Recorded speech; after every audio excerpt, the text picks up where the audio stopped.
Bienvenue dans cette vidéo où nous allons parler de persistance de données avec Kubernetes. La persistance de données est un point incontournable pour une application viable et pérenne. Kubernetes étant une technologie de containerisation, toute la donnée générée par un pod est éphémère. Pour pallier à cette contrainte, K8s a donc instauré trois composants: le persistent volume, le persistent volume claim et le storage class. Avant de descendre en profondeur sur chacun de ces composants, il est important de noter quelques caractéristiques communes. Chacun de ces composants doit être indépendant du cycle de vie du pod.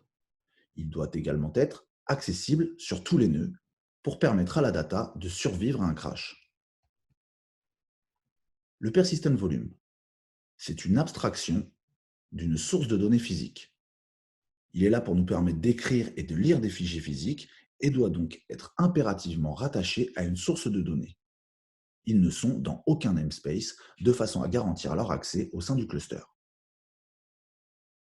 Ces spécifications définissent au moins trois choses: la capacité, la source de données utilisée et les méthodes d'accès.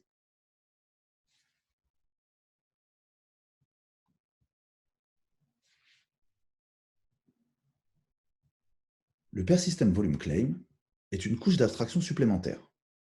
Elle est là pour garantir la séparation des responsabilités. Le persistent volume claim permet de faire une réclamation d'espace sur un persistent volume.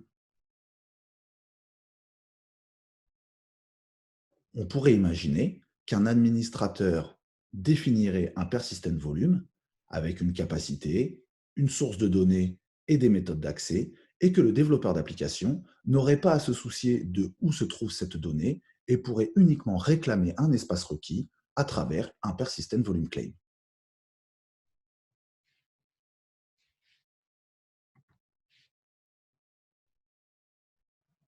Voici ici un exemple de réclamation par un pod.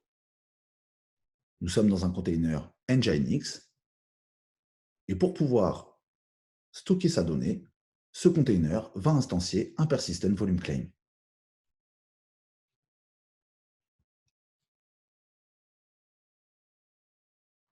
Dans un cluster qui serait large et qui pourrait contenir jusqu'une centaine d'applications, nous pouvons vite nous rendre compte que cette tâche deviendrait fastidieuse pour l'administrateur.